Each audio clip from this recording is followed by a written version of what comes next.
dar início à mesa de aspectos sociais e ambientais para as regiões atingidas por barragens de mineração, convido a Ana Flávia Quintão, nossa moderadora da última mesa, a compor esta mesa também.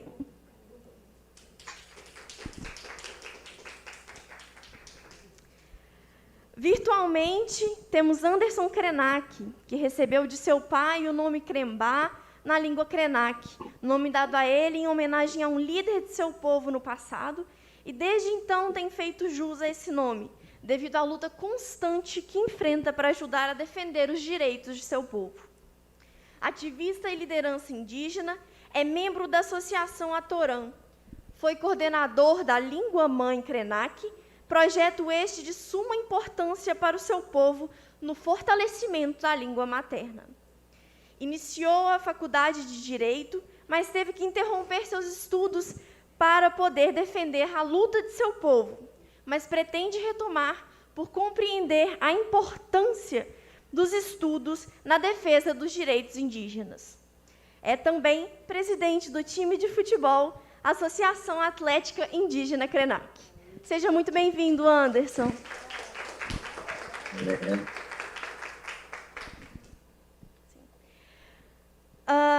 Presencialmente, temos Carolina de Moura, que é defensora dos direitos humanos e da natureza, jornalista com especialização em gestão do ambiente e sustentabilidade. É assessora de comunicação da região episcopal Nossa Senhora do Rosário, da Arquidiocese de Belo Horizonte, e também membro de coletivos e organizações socioambientais. Carolina, seja muito bem-vinda. Muito obrigada pelo convite, pela presença. E, por fim, também teremos a presença de Mariano D'Angelo, que é lavrador, morador de Paracatu de Cima e atingido pelo desastre da Samarco, em Mariana. O Marino ainda não conseguiu acessar virtualmente a nossa sala, mas estamos tentando resolver esses problemas técnicos e esperamos a presença dele, porque, de fato, vai ser de suma importância para a continuação desse debate. Muito obrigada.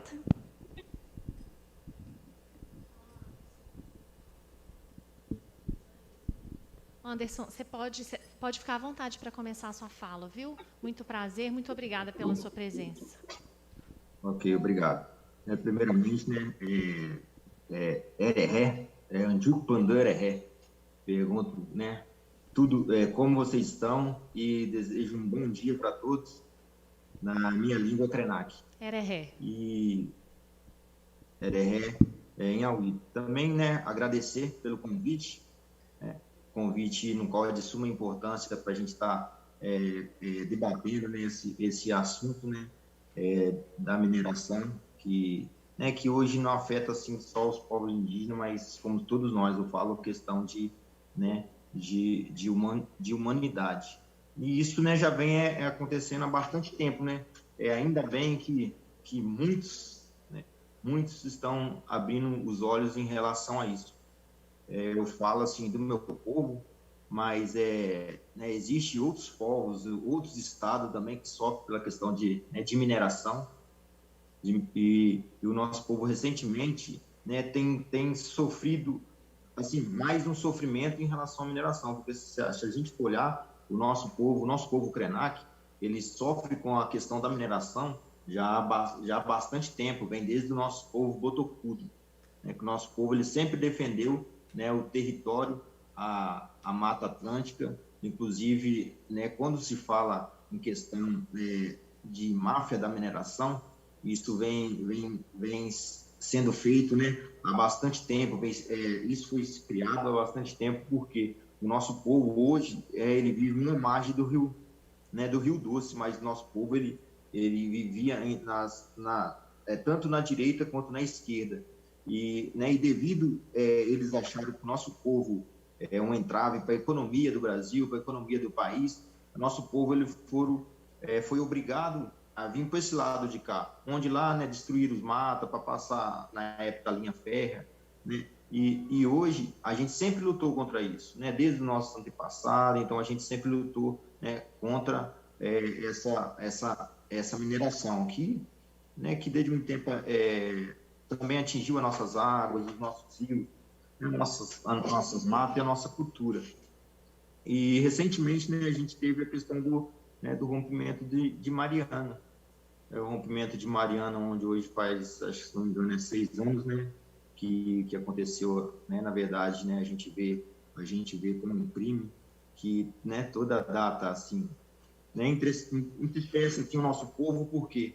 Porque o nosso povo, ele sempre usou o rio. Hoje o nosso povo, se você for olhar, a gente tem esses 6 anos que o nosso povo não anda na beira do rio, entendeu? Uma questão de luto mesmo do nosso povo. É um parente nosso, né, que foi ali enterrado, que foi, né, morto. A gente fala assim, morto, assim, porque a gente não sabe quando que a gente, assim, por mais que eles falam, não, tá, a água, ela tá boa, já pode usar, mas a gente, né, pelo nosso costume, pela nossa cultura, a gente não vê isso, né? A gente não vê que a água ainda tá, os peixes estão bem sadios para a gente começar a consumir, entendeu? E diante, dessa fala, desse assunto, eu acho bastante importante, porque hoje o nosso povo, falo o povo em geral, ele inclusive tem parentes nossos, né, em outros países hoje, né,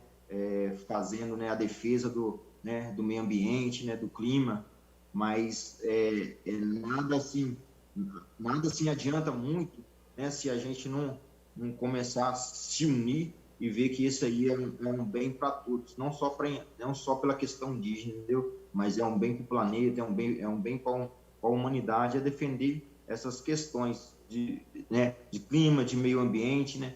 E questão das minerações, ela atinge a aldeia de Minas Gerais, né?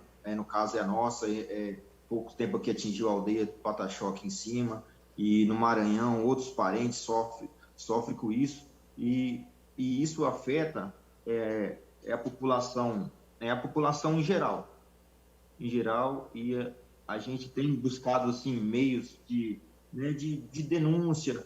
Eu acho que essas palestras, esses encontros, nos ajudam a fortalecer e criar novas ideias, novos sim, mecanismos para que a gente, né, consiga combater esse tipo de crime, né, que vem acontecendo e acabando com o nosso meio ambiente, o nosso meio de sobrevivência, né, porque a natureza também é o nosso meio de sobrevivência. Muito obrigada, viu, Anderson? É uma honra, né, ter aqui um representante de um povo que está nesse estado muito antes da mineração chegar, muito antes dos colonizadores chegarem, né? Vocês são os verdadeiros donos desse território e eu agradeço profundamente suas palavras. Nada, eu que agradeço pelo convite. Obrigado.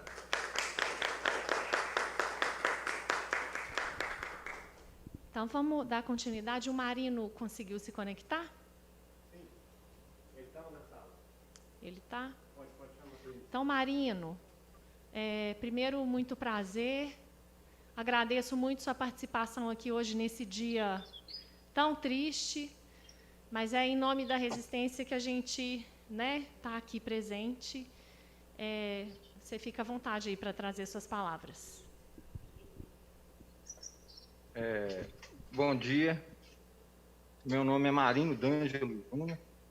Primeiramente, eu queria agradecer a oportunidade, o convite de poder contribuir. Eu era morador de Paracatu de Cima, um subdistrito da cidade de Mariana, que 5 de novembro de 2015 fomos atingidos pelo rompimento da barragem de Fundão. Eu queria falar um pouco da nossa vida antes do rompimento, para tentar demonstrar o que causa o rompimento de barragem na vida das pessoas. A gente aqui tinha a nossa própria economia, que era a pecuária de leite, e tínhamos uma associação que, em novembro de 2015, era composta por 120 famílias, a nossa associação abrangia aqui uma região. Essa associação, eu fui presidente dela por 3 mandatos. Na época do rompimento, eu ainda era presidente da associação.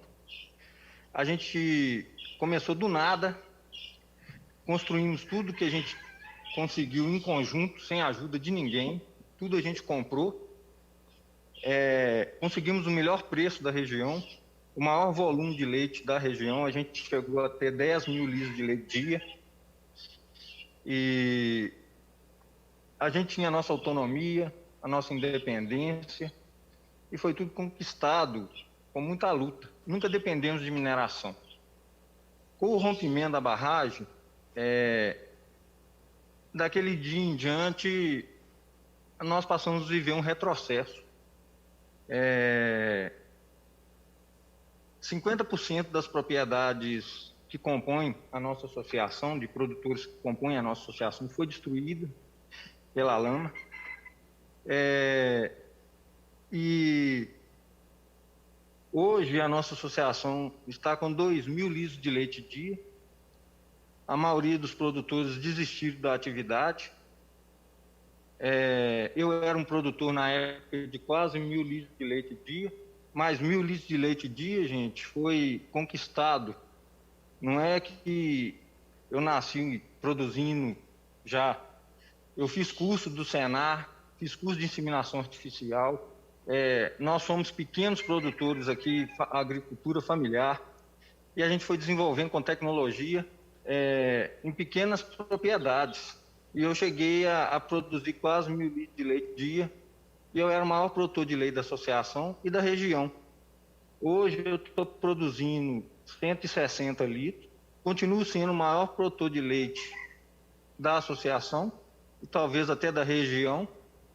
Falo isso para demonstrar o tanto que o rompimento afetou a vida das pessoas.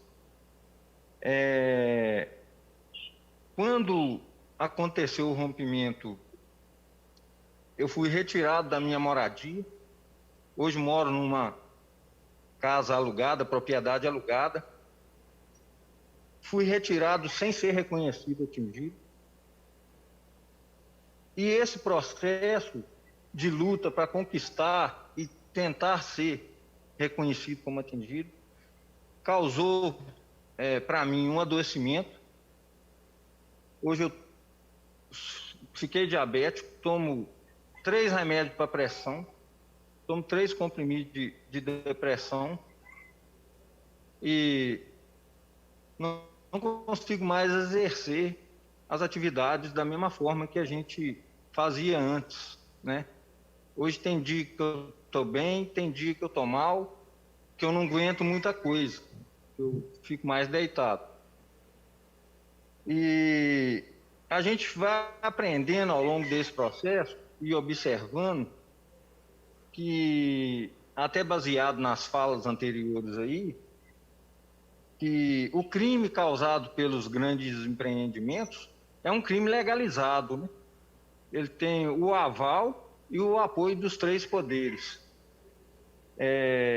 Na realidade, no meu ponto de vista, os 3 poderes são tão criminosos quanto os grandes empreendedores, porque eles são coniventes e acabam sendo omissos. E se a gente passa pelo que a gente está passando hoje, 6 anos condenado, que nós atingidos somos as vítimas e estamos condenados dentro desse crime, é porque tem o aval deles, tem o aval dos 3 poderes. A gente reúne, a gente briga, a gente corre atrás dos direitos, vai diante a juíza de Mariana, tudo é homologado e a empresa não cumpre. Em torno da gente se gasta milhões, em torno dos atingidos se gasta milhões, mas não se gasta 1 centavo para trazer efetividade para a nossa vida. Hoje a gente está consciente que nossas terras não são férteis mais, que nós não vamos conseguir restabelecer o nosso modo de vida, retomar a nossa economia. E a maioria das pessoas que tem condições de ajudar a gente enxerga isso e faz de conta que não vê. porque é conveniente ter essa atitude.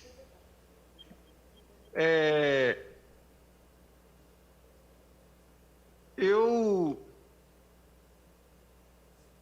decidi ir embora daqui. Sou uma pessoa que sempre procurei ajudar meus companheiros aqui.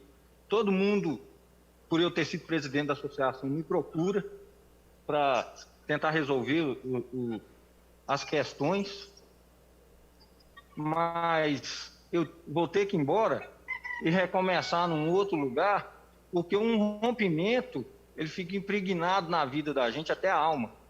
Se eu não sair daqui e tentar buscar uma outra vida, nunca mais eu saio desse rompimento. Esse rompimento, ele não rompe simplesmente uma barragem, ele rompe laços de família, ele rompe relacionamentos. Eu tive o prazer de conhecer crianças e jovens do Paracatu que foram levados para a cidade, que tinham uma vida feliz aqui na roça, e hoje muitos já morreram por envolvimento com tráfico de droga. Eu vi crianças se tornando mãe e a Fundação Renova fazendo propaganda de que tudo está a mil maravilhas. Eu estou numa moradia provisória. Se gasta aqui em torno de mim milhões. E segundo eles, isso é feito para mim.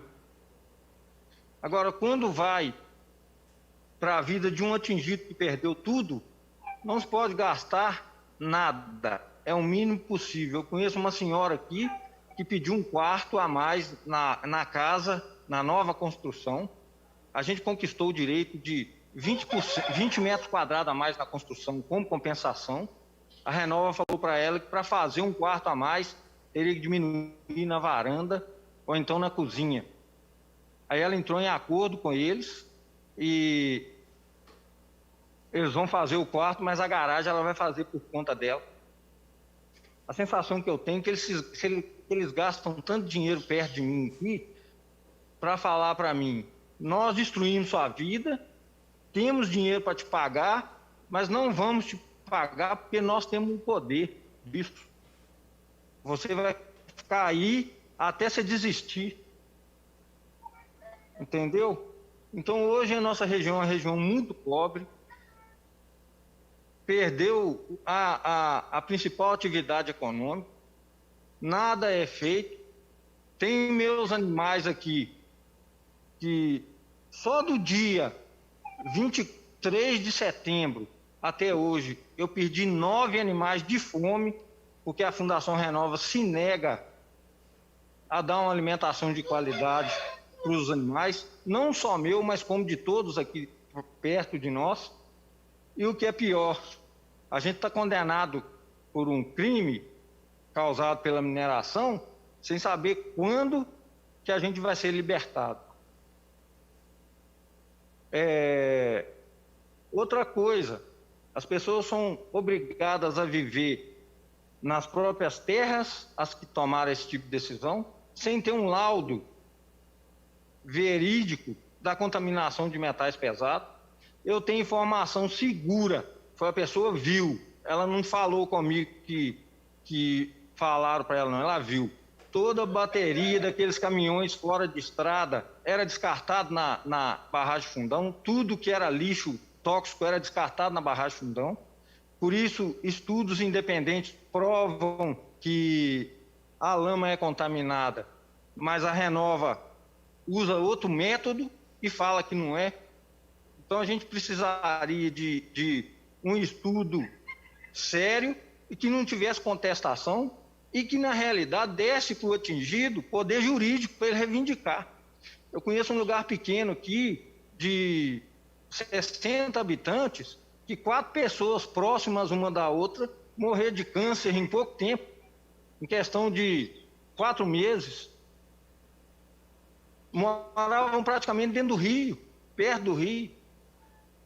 Fico vendo aí no Rio Paraopeba, o governador do estado falou que as pessoas que morassem na margem do rio mantessem uma distância no mínimo de 100 ou 200 metros do rio.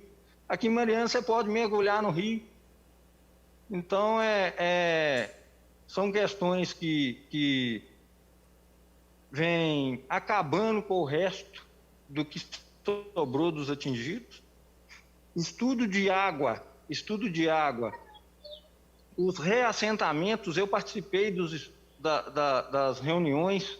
A Samarco e a Renova falavam que a água era suficiente, com abundância nos reassentamentos de Paracatu e Bento.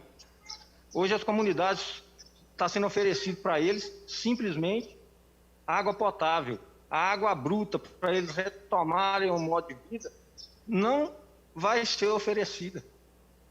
Entendeu? Então, a gente fica vendo o criminoso dar as ordens dentro do processo. Os criminosos que ditam o que tem que ser feito. O que é mais humilhante é que se gastou uma quantidade de dinheiro para não fazer nada, porque o que se foi gasto dava para reparar todos os atingidos, todos, daqui no Espírito Santo, e não se fez nada até hoje. Eu tenho umas cabras aqui na minha propriedade. A polícia veio aqui há uns 30 dias atrás com uma notificação que minhas cabras estavam acabando com a nascente aqui. Eu fui parar lá na Secretaria de Meio Ambiente da Prefeitura de Mariana. Quando eu cheguei lá, o secretário de Meio Ambiente falou para mim: você sabe que eu poderia te prender? Você sabe que eu vou mandar esse processo para a corregedoria? E eu estou escutando ele. Na hora que ele acabou, eu virei para ele e falei assim: aqui, eu estou morando naquele lugar ali, mas é uma moradia imposta, eu nem sou dali.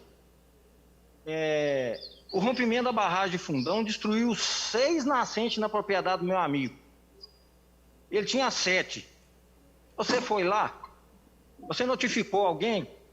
Você falou para alguém que foi perdido 6 barragens lá, 6 nascentes lá? Falei para ele: a Samarco, quando ela minera, ela destrói uma nascente toda hora. Ela pega uma montanha e deixa uma cratera. Você foi lá? Falei: então não me enche o saco que minhas cabritas estão destruindo nascente, não, que eu sinto que você está colocando uma bola no meu nariz, cara. Infelizmente, o sistema que rodeia a questão dos grandes empreendimentos é podre.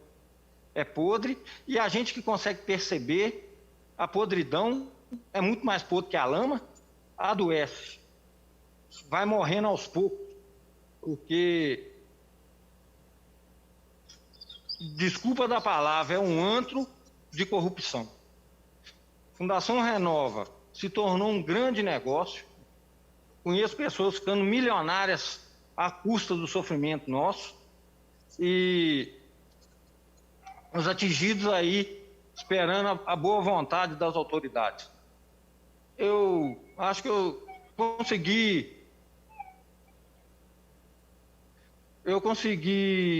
acho que eu consegui transmitir um pouco do que a gente tem passado.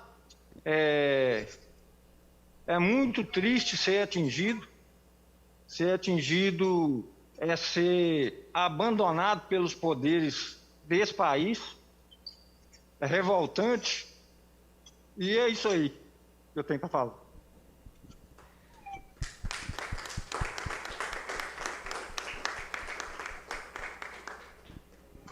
Marino, muito obrigada pelas suas palavras. Eu quero te agradecer novamente por ter se disponibilizado a estar aqui, reviver esses traumas. Eu queria reforçar suas palavras. A Fundação Renova é uma aberração política e ética. A Fundação Renova nunca deveria ter sido criada. Esses são crimes político-empresariais.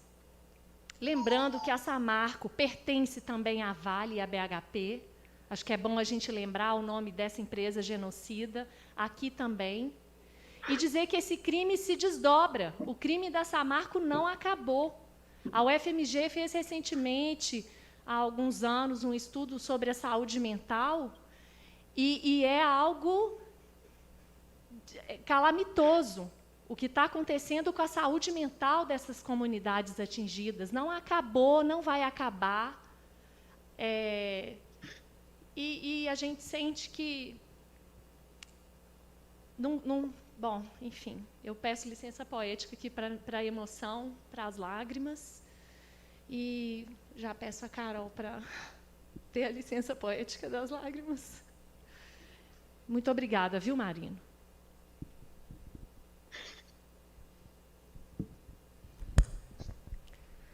Olá, bom dia a todos, todas e todos.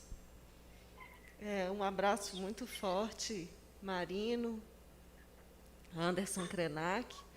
Para mim é muito forte ouvir o testemunho de vocês. E é uma honra e uma responsabilidade para mim estar aqui agora, compartilhar um pouco do que tem vivido, que estamos vivendo em Brumadinho. Assim, toda a minha solidariedade e muita força para vocês, que a gente, né, tem que continuar vivo e denunciando e defendendo a vida. Eu agradeço muito pelo convite para estar aqui hoje, né? Desde 2015, esse dia 5 de novembro entra nas nossas agendas, né, como um dia de forte, né, de luta, de memória, de denúncia, de resistência. E, infelizmente, 3 anos depois veio o 25 de janeiro, outro crime da Vale, né? Dessa vez, como diz a professora Andresa Rodrigues, de Mário Campos, que perdeu seu único filho, Bruno, com requinte de crueldade.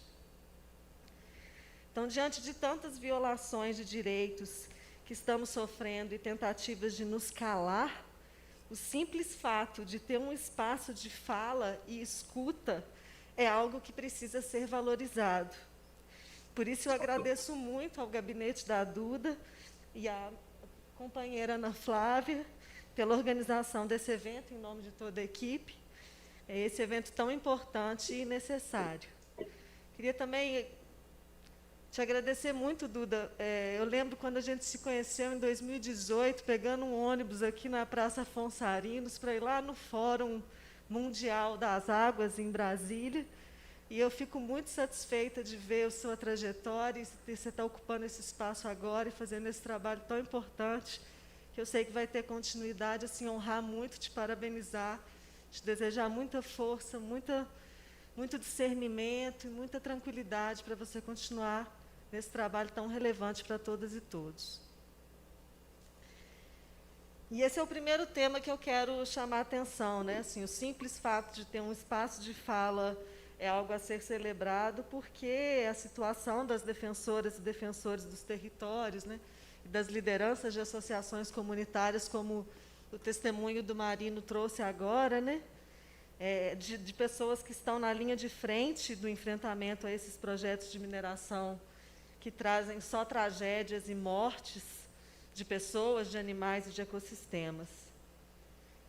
Tem sido reiteradamente afirmado por instituições renomadas que têm um enfoque na proteção dessas pessoas defensoras e defensores, como, por exemplo, a Frontline Defenders, a Federação Internacional de Direitos Humanos e a Anistia Internacional, que a perseguição, as campanhas de desprestígio, as ameaças e outros tipos de ataques às pessoas que exercem essa vocação de defender a vida, além de afetar dramaticamente a saúde física e psicológica dessas pessoas, produzem um efeito em toda a coletividade, porque inibem a atuação crítica das cidadãs e dos cidadãos, sendo, portanto, ataques ao regime democrático e ao nosso direito de defender os nossos direitos, a nossa vida. É por isso que essas notáveis organizações internacionais recomendam que esses atos de perseguições que nós sofremos devem ser investigados com rigor e punidos exemplarmente pelas instituições públicas do sistema de segurança e de justiça que tem atribuição para isso. No caso de no caso de Brumadinho, a gente tem assistido por anos essa desconsideração e desqualificação das pessoas que estavam ali defendendo o território, as serras e as águas. E as mulheres defensoras sofrem de maneira diferenciada, né? A questão de gênero e geracional, em alguns casos, por si só, independente da qualidade técnica do nosso trabalho, das nossas intervenções, já acaba com tudo, né? Nós ouvimos, por exemplo, pessoas da Vale dizerem para a gente: ah, menina, é porque você não sabe o que está falando. Eu sou especialista e trabalho há anos com hidrologia. A nascente não vai secar, ela vai desaparecer temporariamente. Daqui a 40 anos ela volta. Então, esse era o nível de resposta que a gente tinha da empresa num espaço de relacionamento que a gente construiu a duras penas, né, por meio de uma condicionante que nós incidimos no Estado para ser criada, e nos dispusemos aí mensalmente, bimestralmente, na sede administrativa da Vale, no Córrego do Feijão, para ter informações sobre as operações, um espaço que não existe mais, porque foi totalmente varrido pela lama, destruído. Ouvir esse tipo de resposta. Quando a gente demonstra preocupação com a segurança hídrica e com as operações daquele complexo. Os problemas estruturais, né, desse sistema todo aí de licenciamento foi muito bem tratado na mesa anterior, né, pelos admirados professores, queridas, pessoas muito importantes, o Paulo, a Teca e a professora Andréia. Mas eu vou trazer alguns detalhes, né, da nossa vivência concreta nesse meio dessa estrutura toda viciada e mafiosa, como foi desenhada muito bem na mesa anterior. A gente teve essa tentativa de diálogo que eu mencionei, que foi sem sucesso, onde a gente sofreu uma série de violências. A gente monitorou o licenciamento, né, do projeto que eles chamavam de continuidade das operações das minas da Jangada e Córrego do Feijão. Eu moro na comunidade da Jangada, a gente tem lá a mina em cima das nossas nascentes, das nossas cabeças, somos ali vizinho da Itamina, saldo colega de Sarzedo, que a gente é impactado ali pela praticamente a mesma, né, dentro do mesmo complexo ali. E a licença foi aprovada, né, em 2018, a gente estava lá presente, na época eu era presidente da associação comunitária do meu bairro. Nós definimos que iríamos nos opor ao licenciamento, porque, com a ajuda de Paulo e outros colegas, tínhamos clareza que a expansão da mina ia destruir as nossas nascentes de abastecimento humano. Então, a gente definiu se opor a esse empreendimento, essa expansão. Não fomos ouvidos, né? Fomos desqualificados, mais uma vez, e ignorados nessa votação da licença.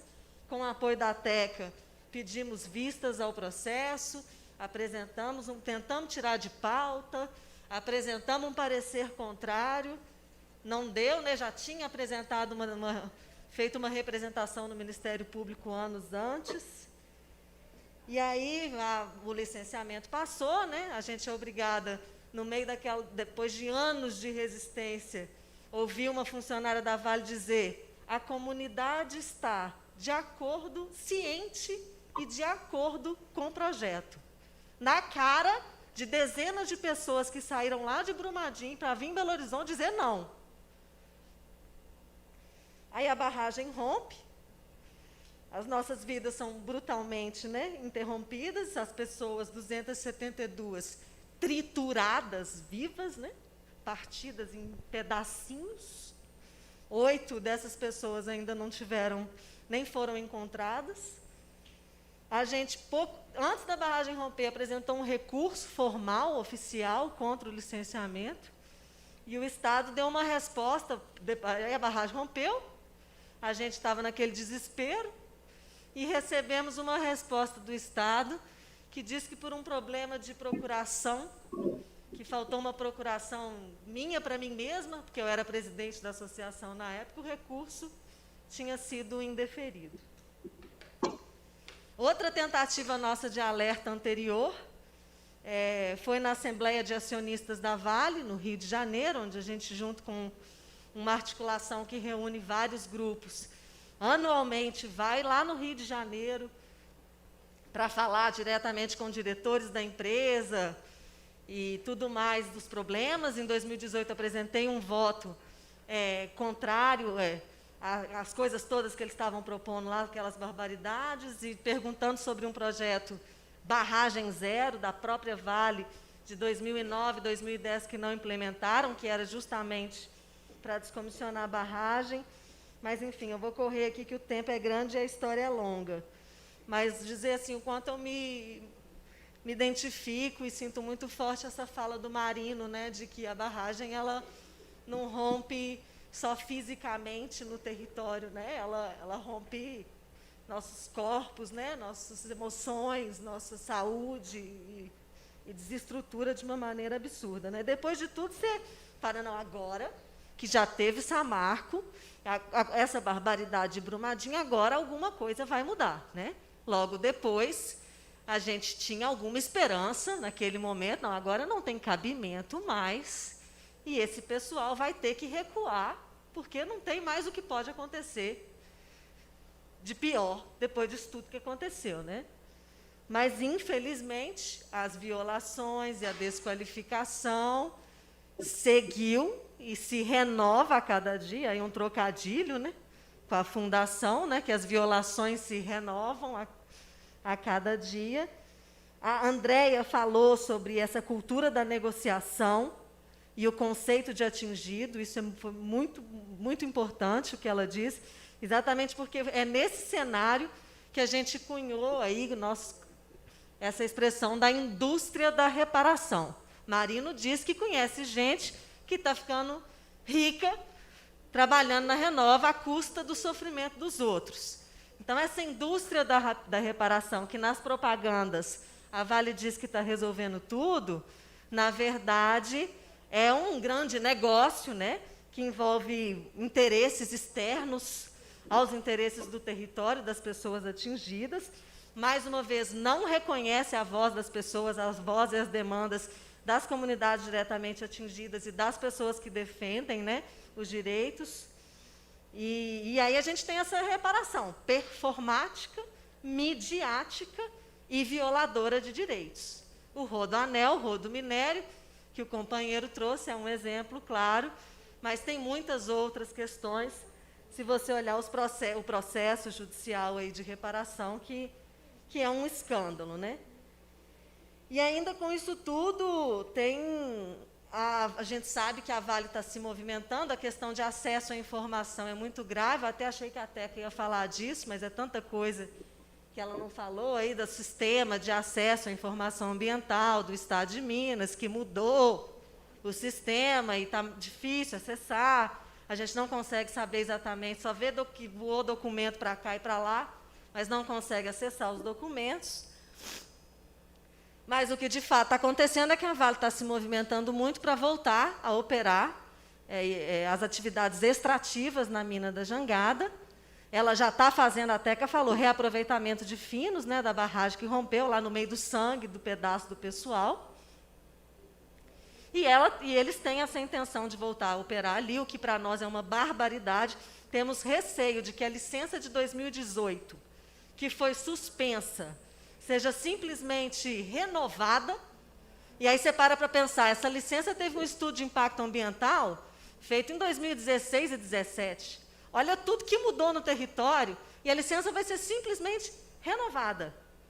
E eles voltam a operar sem fazer uma análise ambiental integrada daquele território e da conectividade daquele território com os municípios vizinhos, que tem relação com a questão da segurança hídrica, não só da região, Casa Branca, o distrito ali perto onde eu moro, tem um conflito de água, uma escassez hídrica declarada. Ontem mesmo teve uma audiência pública sobre esse assunto, que Vale não foi, não apareceu.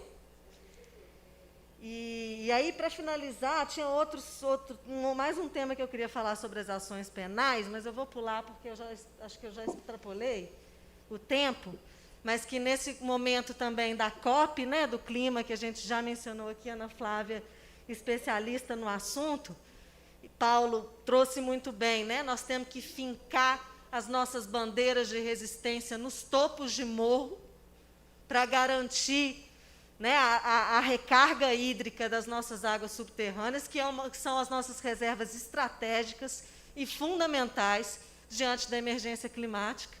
E, além desse fato, que por si só é relevante e claro, num encontro que eu fui do Observatório de Conflitos Mineiros da América Latina, eles trouxeram um dado que é que a mineração e toda a sua cadeia de transporte, logística, exportação, aquela coisa toda, é responsável por 27% das emissões globais.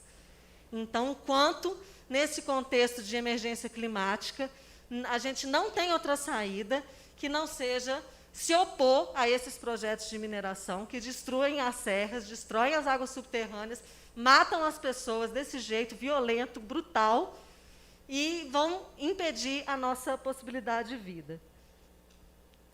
E essas mineradoras podem controlar tudo, né? O judiciário, controlar o Estado, os legislativos, mas elas não controlam os nossos afetos, elas não controlam a nossa indignação, e enquanto houver vida, vai haver resistência. É um instinto básico de sobrevivência, e a vida vai vencer. No final, a vida vai vencer. A gente é uma parte pequena da natureza, e a natureza é muito mais poderosa do que tudo isso.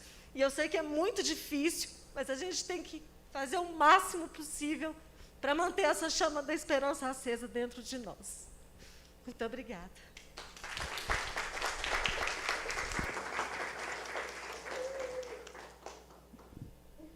Muito obrigada, amiga e irmã. Eu sei que é difícil para você também reviver esse trauma aqui, te agradeço profundamente por isso. Queria contar para vocês que a Carol foi perseguida no território dela, ela teve o nome dela pichado no muro, ela foi a Vale, junto com a prefeitura, causou ameaças na vida dela que quase fez ela sair do território dela. E ela continua resistindo. E essa história se repete, né? Lideranças sendo ridicularizadas, perseguidas, ameaçadas, mortas pelo aparato estatal. Eu gostaria de reforçar isso aqui por minha conta e risco. Esses crimes são crimes políticos, são crimes do Estado, porque essas empresas não podem fazer absolutamente nada nos nossos territórios sem licenciamento ambiental. E eu, escutando a fala da Carol aqui, rememorei a reunião de licenciamento desse crime da Vale em Brumadinho, em 2018, no apagar das luzes. Depois de tudo que a gente viveu, a comunidade de branco implorando para que não fosse licenciado. Em algum momento, alguém da comunidade deu um grito e o representante do Estado ameaçou publicamente essa pessoa e chamou a polícia. Rodrigo Ribas ameaçou um membro da comunidade que gritou de desespero.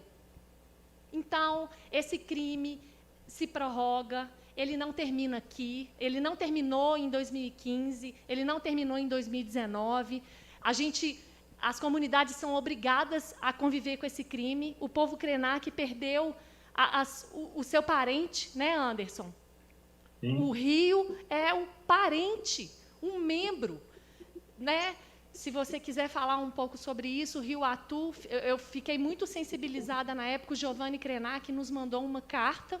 Nós fizemos um evento em 2016, em frente ao Memorial da Vale, de denúncias, e eu queria que você falasse um pouco sobre o Rio Atu, Anderson, antes da gente finalizar a mesa aqui. O Rio Atu, inclusive, né, se vocês me permitirem, eu posso cantar um cântico, né, que o nosso povo, né, sempre canta em relação ao Rio Atu. Logo mais eu poderei falar um pouco sobre, né, essa perda nossa muito, muito triste, né?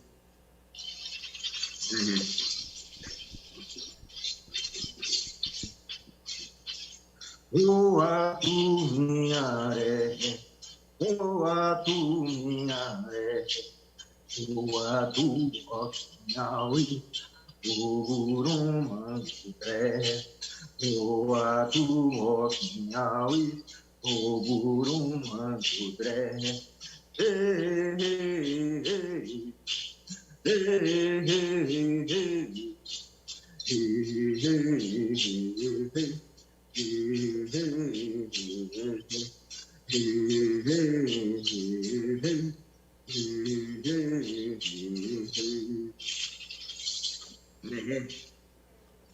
Então, né, esse cântico nosso, né, é um cântico, né, ancestral, e o nosso povo sempre considerou o rio, né, como um membro do nosso povo, né, do nosso povo, porque o rio ele foi tudo para nós, né? Eu lembro, só relembrando um pouquinho da história, né, do meu pai. Eu nasci em São Paulo, vim bem pequeno para cá, e meu pai nasceu aqui na aldeia Krenak. E num determinado tempo, né, quando a gente começa a falar do rio, a gente começa a se emocionar, né, porque é um parente nosso, né, que se foi, um parente querido, um parente que nos sustentou. E o meu pai falava assim, né, na época bem pequeno, meu pai, quando né, a gente se organizava para vir ajudar o povo, o povo a lutar, a resistir contra, né, os fazendeiros, contra o garimpeiro, e tudo, é retomar a nossa terra de volta, né, originária. E lá a minha família tinha assim, uma sustentabilidade boa, que mexia né, com roça, essas coisas, não passava necessidade. Aí a mãe, né, contando a história, ela falou assim, mas como que a gente vai viver lá? Como que a gente vai viver lá, se a gente não tem uma estrutura lá né, de renda? E o meu pai falava assim, não preocupa, né, que o rio ele cuida de nós. Aí foi onde que a gente, né, voltou, eu bem pequenininho, né, a gente voltou, né, para nossa aldeia, para a terra natal do nosso povo, e aí meu pai começou, todo mundo ali pescava no rio, então o rio ali ele nos sustentava, dali a gente tirava, né, o nosso alimento, a gente tirava ali as nossas ervas medicinais, e ali, né, a gente praticava a nossa cultura, o nosso batismo, onde a gente ensinava os nossos pequeninos a nadar, assim, usava o rio como um batismo do nosso povo. Então, essa perca para nós, assim, foi uma perca que dói, né, que dói até hoje, porque é uma perca, assim, ancestral, que um ancestral, assim, que o nosso povo, desde a época, né, dos botocudos, sempre viveu ali, né, cresceu ali, e hoje a gente sente por quê? Porque a gente não pode passar isso para os nossos filhos, né? A gente não pode passar isso para os nossos filhos, sabe lá se a gente consegue passar isso para o nosso neto ou tataraneto, entendeu? Porque a nossa cultura é uma cultura de que, né, do que é passado né, de pai para filho, de geração a geração, e a gente não consegue ver isso lá na frente, da gente conseguir passar isso para o nosso filho. E isso entristece, igual foi colocado aí, né, o senhor colocou bem antes, isso aí entristece, né, não só e adoece, não só a nossa carne aqui, mas sim a nossa alma, entendeu? A nossa alma hoje se encontra assim, né, entristecida e, né, na verdade, sem rumo, né, sem um Rio Doce, né, o que será, o que é do povo Krenak? Praticamente o povo Krenak, né, não é nada, igual foi colocado ali, a gente resiste, né, para existir, mas isso, né, tem que acabar, essa questão, né, de mineração, de destruição né, de rios, de floresta, né, ele não afeta assim a floresta em si, mas afeta assim a alma do povo, a alma da humanidade. É isso que eu tenho que falar. Muito obrigada, viu, Anderson? Muito obrigada pelo canto, é uma honra.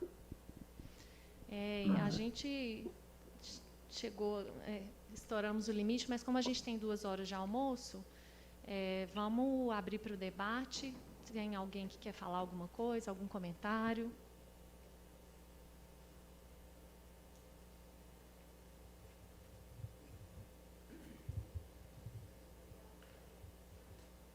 Bom dia, eu sou a Letícia. Primeiramente, agradeço, né, a oportunidade de estar aqui como ouvinte dessa aula, né, sobre meio ambiente. Eu queria fazer só até uma sugestão que a gente pode pensar, né? enquanto a sociedade, que eu acho que isso é uma mudança estrutural, não perceber, né, que mineração não gera desenvolvimento, né? Eu tenho uma frase que eu costumo dizer que se mineração gerasse riqueza interna, Minas Gerais seria uma Dubai, né? Enquanto a gente não perceber isso, que a gente precisa retomar o que nos foi tirado em 1500, né? E enquanto a gente não perceber que o patriotismo verdadeiro é a gente não mandar para fora, né, nossas riquezas naturais, então, enquanto a sociedade não fizer esse processo, eu acho que aos poucos nós precisamos trabalhar numa frente, primeira frente que eu acho, né, de elevar a natureza, a condição de sujeito de direito, é uma discussão que a gente já tem há algum tempo, para entendermos que não só o homem, o humano, é sujeito de direito, e assim a gente vai conseguir brigar e lutar pelo direito à vida como direito real, e não como temos hoje, que é um direito a não morrer, que nem isso temos, né? Então, o direito à vida ainda está muito distante da nossa sociedade. E, segundo, precisamos, de uma forma técnica, de uma forma legal, responsabilizar os agentes, né? Hoje, eu, como advogada, se eu assino, entro com uma ação, né? Meu AB que vai estar lá, eu serei responsabilizada por isso. Então, a gente precisa responsabilizar, né? Como engenheiros são responsabilizados, precisamos responsabilizar agentes públicos, agentes políticos na tomada dessas decisões. E, enquanto isso não houver, enquanto a gente puder tudo, né, tudo nos será tomado. Então, acho que a gente pode sair daqui também pensando nisso, né, nessas duas frentes, e enquanto a sociedade, né, enquanto nós não acordamos, né, para esse desenvolvimento falso, para esse falso desenvolvimento que nos tira riqueza e nos tira possibilidades, né? A gente tem visto que nós estamos, como sociedade, mais pobres como sociedade, né? Então, esse desenvolvimento que dizem, será que é mesmo um desenvolvimento? É isso. Obrigada, gente. Muito obrigada, viu, Letícia?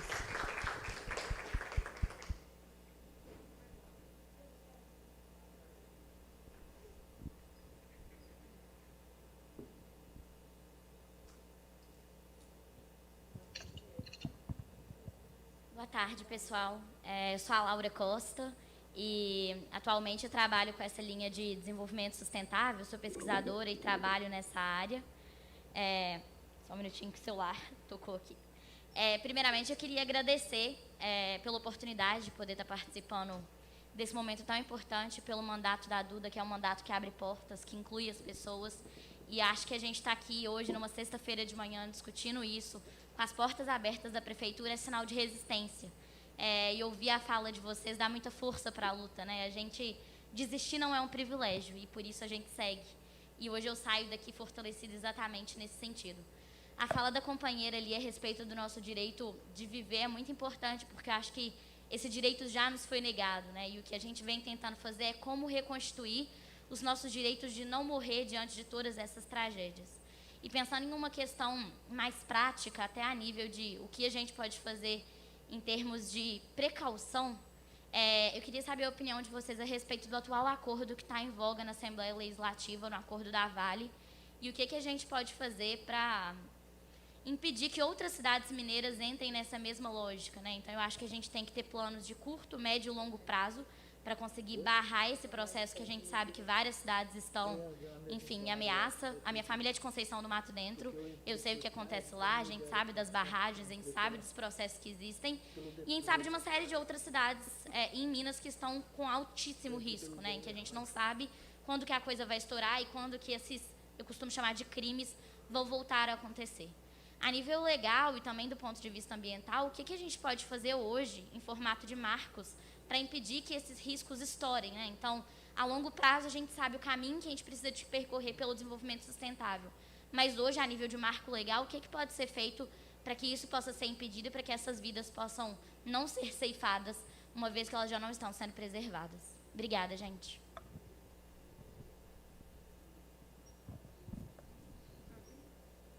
Eu acho que eu vou responder rapidinho enquanto vocês vão criando coragem para trazer mais perguntas. Mas uma coisa, como é que você chama mesmo? Laura.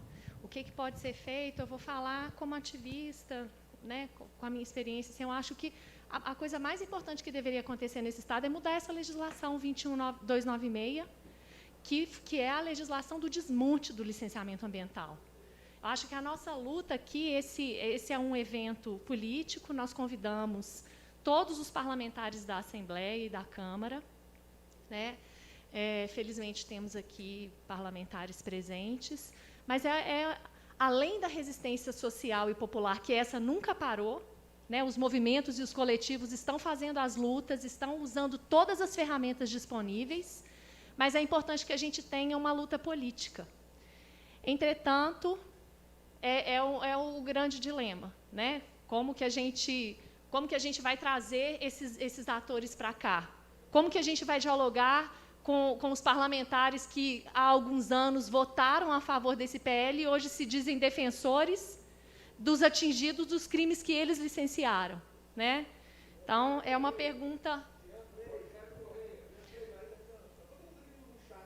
Isso. Gostaríamos de lembrar, né, que Rogério Correia, Marília Campos, Durval Ângelo, todos eles fizeram parte do desmonte ambiental desse Estado. Apesar de serem parlamentares que estão no campo progressista, de esquerda, foram parlamentares que permitiram que hoje a gente viva uma situação muito pior que antes. E eu queria trazer uma outra palavra. A mineração é terrorista. Porque, estando lá em Bento Rodrigues, no dia 6 de novembro de 2015, eu vou reforçar. A comunidade disse para mim e para a Teca e para a Anne, nós nos salvamos. Houve todo o aparato para licenciar. E depois se repetiu, a indústria matou os próprios trabalhadores. E o que a gente tem hoje?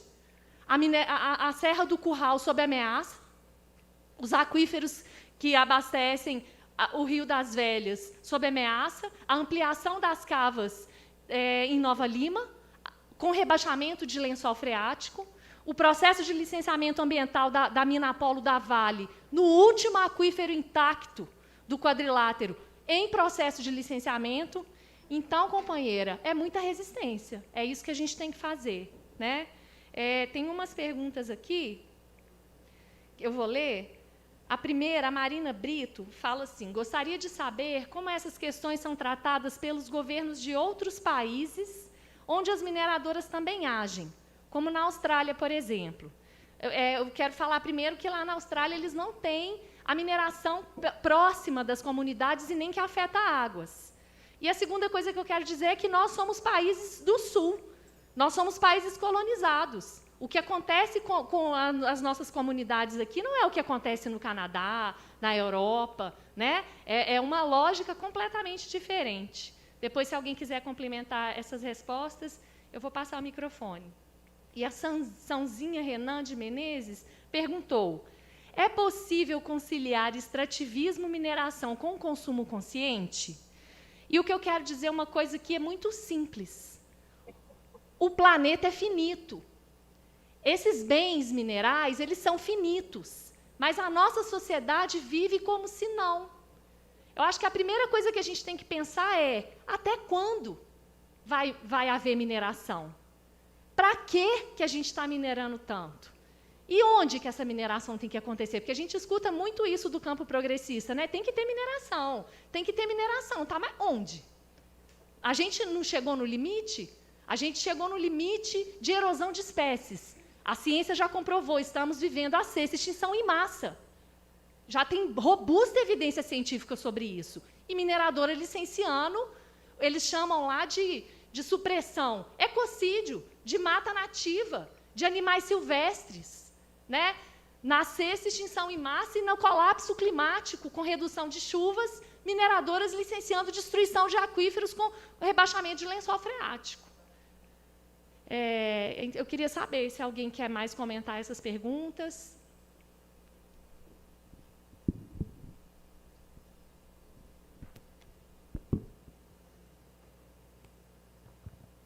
Obrigada.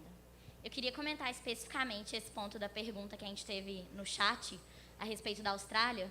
Eu sou analista internacional formada em relações internacionais Então, lá a gente sempre tem esse desafio no curso de entender a projeção que a gente está em relação ao mundo e uma série de desafios, né? E aí eu acho que uma agenda muito importante, mas do outro lado da moeda muito problemática nesse sentido, é a Agenda 2030, né? É a Agenda dos Objetivos de Desenvolvimento Sustentável. Uma agenda super importante que cria uma série de desafios para o mundo que a gente precisa de seguir, que os líderes brasileiros não levam a sério, que muitos líderes nem sabem do que se trata por desconhecimento, por falta de priorização, mas essa agenda precisa de ser localizada, né? Então, falar de Agenda 2030 na Europa é uma coisa, falar de Agenda 2030 nos Estados Unidos é outra, e na América Latina é outra completamente diferente. Então, se a gente não tem esse cuidado de localizar e territorializar esses ODSs, a coisa se perde.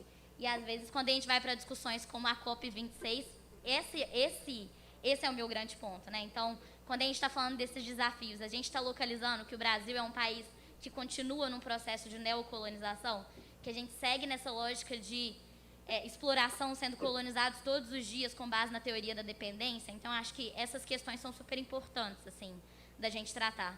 E acho que esse é o convite para o campo progressista também, do campo progressista olhar para essa agenda e ter o desafio de territorializá-la, por exemplo, no interior.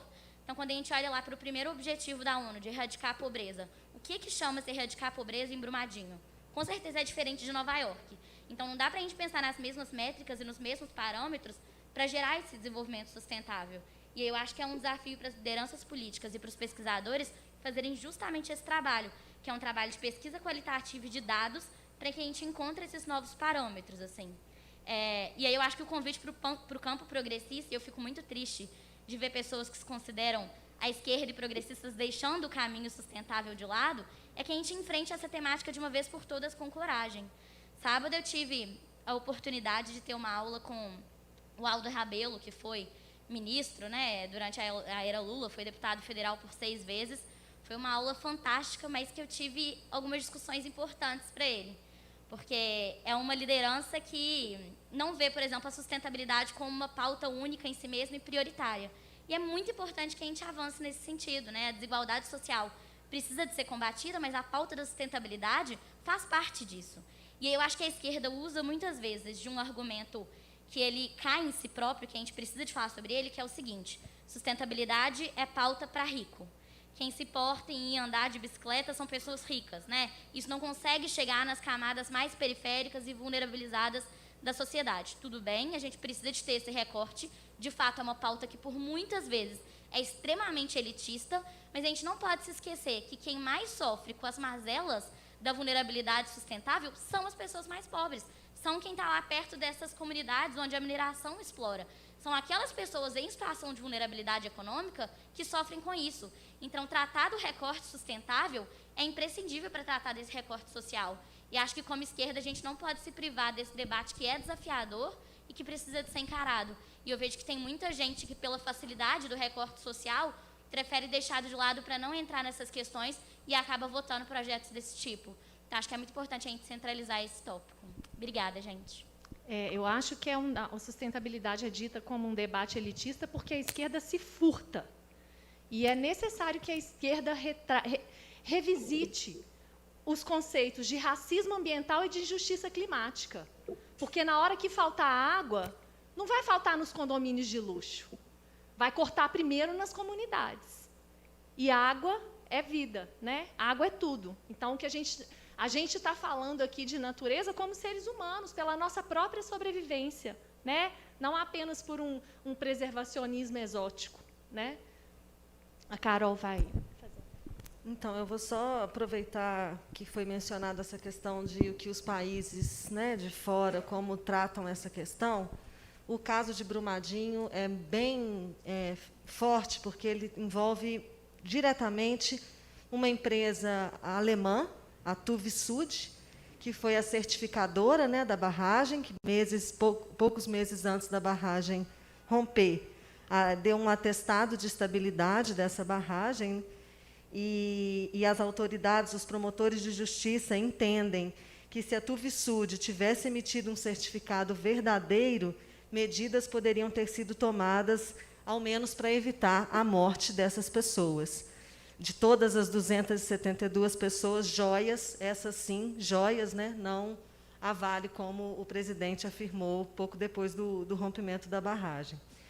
E aí, em parceria com algumas organizações da Alemanha, a Miserior e o Centro Europeu para os Direitos Humanos e Constitucionais, 5 mulheres daqui, brasileiras, de Brumadinho e região, apresentaram uma denúncia penal contra a Tuvisud na Alemanha, em parceria com esse Centro Europeu de Direitos Humanos que eu mencionei, acusando a empresa pelos crimes de homicídio, negligência ao causar inundação, que engloba os crimes ambientais, e corrupção corporativa.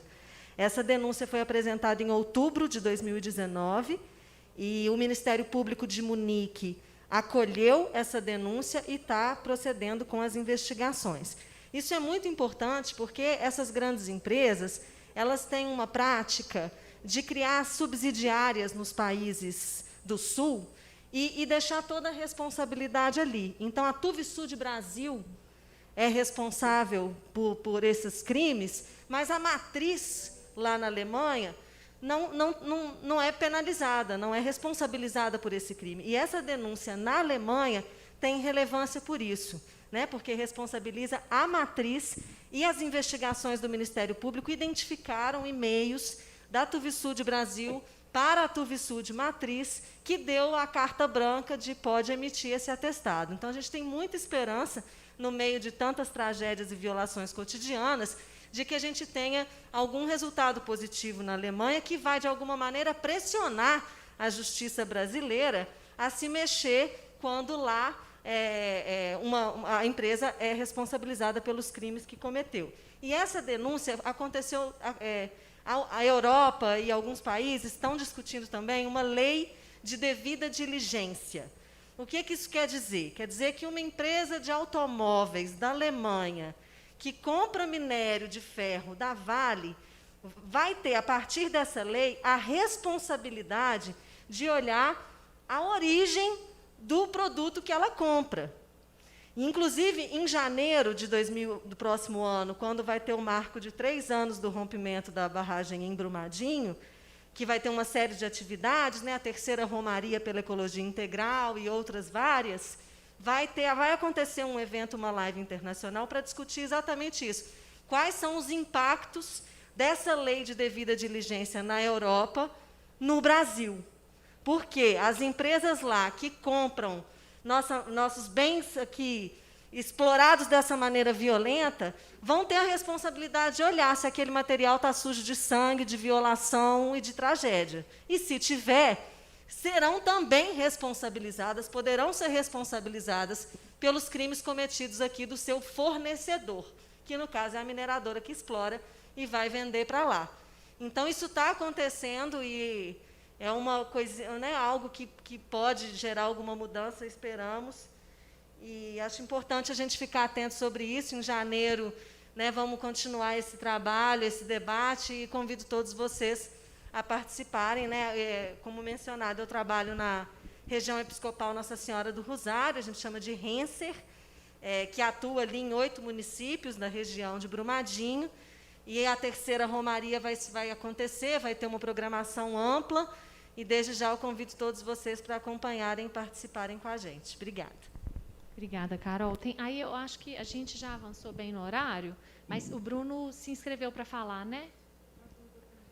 Tá. A Duda também. Eu só ia, tá bom. Nenhuma fala, só um complemento para passar o microfone para o companheiro. Quando a companheira citou da Agenda 2030, na audiência pública que teve em relação à mineração na Serra do Curral, semana passada, sobre a Tamisa, um engenheiro da Tamisa resgatou a Agenda 2030 e as ODS para mostrar como que a mineração é o que há de melhor no ponto de vista ambiental no mundo. No mundo. Dizendo que contempla todos os ODS e que está de acordo com a Agenda 2030 e vai ganhar prêmios internacionais pelo o bem que está fazendo para o meio ambiente. Inclusive, aqui lá nós acionamos o jurídico do nosso gabinete, vamos ver se conseguimos caçar o registro dessa pessoa, porque é um risco à humanidade um engenheiro falar isso. É um crime o que ele fez. Ele é um criminoso.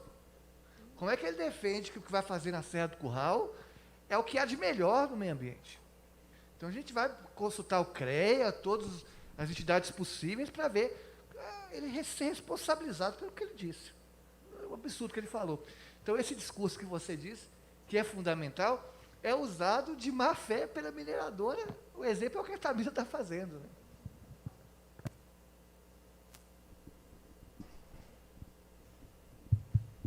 Olha eu de novo, né, pessoal? Gostaria aqui, né, de me solidarizar com a Carol. Este drama, Carol, que você passa lá em Brumadinho, é o que a gente, toda uma região, passa. Aquilo ali não, além de matar centenas de pessoas, praticamente condenou todas as cidades ao redor. Todas as cidades estão doentes. Mudou a vida de todo mundo. Nunca mais aquilo ali será igual foi antes, né? E o problema é que todo mundo pensa que vai voltar um novo normal. Não, já estamos, sim, estamos reestruturando para voltar a minerar. E a gente tem que denunciar, a gente tem que ficar atento e unir forças. Mas eu queria trazer aqui mais, pessoal, que com o avanço dessas mineradoras, uma coisa acaba passando despercebido. O local que estão implantadas essas mineradoras, um companheiro nosso que está participando pelo Zoom, ele deixou ali bem claro, eu não consigo mais produzir leite. Você já percebeu que 70% da alimentação que chega hoje na mesa do nosso povo brasileiro é da agricultura familiar? Esse pessoal está sendo doente, está ficando doente, esse pessoal está sendo expulso. E aqui, Belo Horizonte vai sofrer ainda mais, porque a região metropolitana de Belo Horizonte tem um papel fundamental para abastecer não só a capital mineira, mas todo o estado e outros estados também da região. E você pega Brumadinho, a agricultura desapareceu. Desapareceu do mapa. Da mesma forma que Mariana, da mesma forma agora que várias e várias cidades, o lugar que vai passar o Rodoanel, vai desaparecer. Você tem noção que isso vai afetar diretamente na mesa de nós todos. E só deixo o recado, nós não comemos minério. Nós não comemos minério. É o desabafo que eu deixo aqui para vocês e peço a Duda para dar essa ajuda, Duda, porque vai acontecer um desabastecimento real, porque os agricultores não aguentam mais viver às margens da mineração e cada vez estão sendo expulsos. Muito obrigado.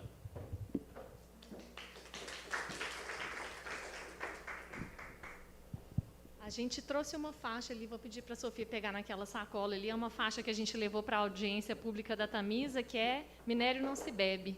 Quero te agradecer, fechar aqui. Tem mais um inscrito? Pode falar. Boa tarde, todas, todos, todes. Meu nome é Otávio, eu sou graduando em Engenharia de Minas pela UFMG e estou aqui hoje para colocar um ponto de vista que eu acho muito interessante, que eu vi no decorrer do meu curso, que é a parte do aproveitamento sustentável dos recursos, que hoje, infelizmente, eles não estão sendo feitos de maneira correta, né? Eu sou natural de Caeté, hoje um dos nossos maiores patrimônios lá é a Serra da Piedade, que infelizmente está quase que no fim, por conta da, enfim, extração mineral e tal. E assim, que eu queria levantar um ponto bem interessante é como a nossa legislação hoje, como frear essa legislação com relação ao avanço das mineradoras que fazem uma extração de forma incorreta, e como que a gente,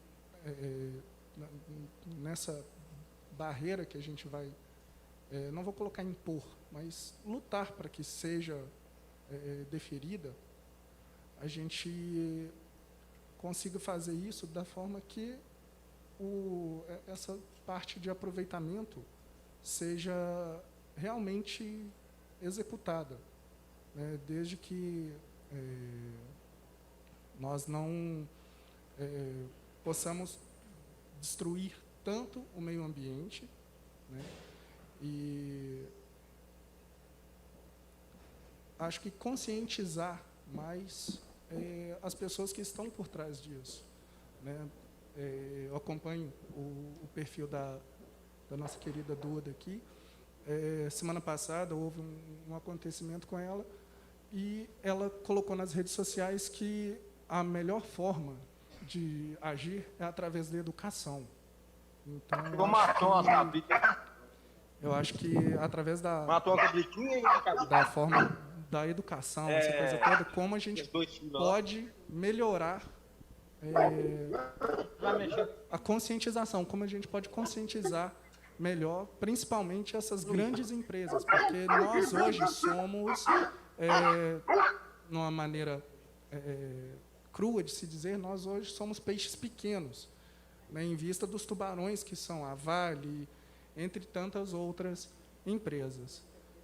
Eu acho que o principal hoje, eu, principalmente como formando nessa área, sinto o peso, né, uma responsabilidade muito grande, porque às vezes eu fico pensando se é esse tipo de profissional que eu quero ser, se é o profissional que vai se doar por dinheiro, né, parafraseando novamente a Duda, doar 10% do meu coração por 3% de um PIB, ou se vai ser o profissional que vai lutar para não deixar o Mar de Morro de Minas morrer. Obrigado. Eu vou comentar rapidinho aqui, então, para a gente encerrar. Eu acho que a gente não tem que conscientizar as empresas porque elas sabem muito bem o que elas fazem. As empresas a gente tem que controlar e regular. Mas a educação realmente é fundamental, e ela é tão fundamental que as mineradoras estão dentro das escolas públicas fazendo formação ecológica. E pior, se o servidor não for nos municípios minerários, né, minerados, se o servidor não for, ele perde o dia de trabalho. A lavagem cerebral é compulsória. Essas empresas nunca deveriam ter tido a permissão de entrar dentro de uma escola pública. E agora não é só, infelizmente, na escola. Depois do rompimento, principalmente de Brumadinho, eu acompanhei, como servidora da saúde que fui por 15 anos, a ação dessas empresas entrando dentro da Secretaria de Saúde e acompanhando servidores, agentes comunitários de saúde, a ter acesso dentro de casas e informações que elas nunca deveriam ter acesso. Então, a única coisa que a gente precisa fazer com as empresas e com as indústrias é colocar limite.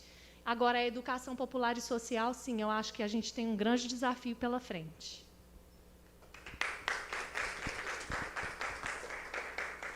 Eu acho que a gente encerra agora, né? Então tá, muito obrigada. Muito obrigada, Anderson, Marino. Tem vários restaurantes aqui perto. Vocês têm alguma? Tem o Maleta. Tem um restaurante aqui em cima? Aqui nesse prédio? Na Goiás também tem. E no YouTube, avisar para quem está acompanhando que às 2h a gente retorna. No link de transmissão do período da tarde. E obrigada aos intérpretes. Muito, muito, muito obrigada.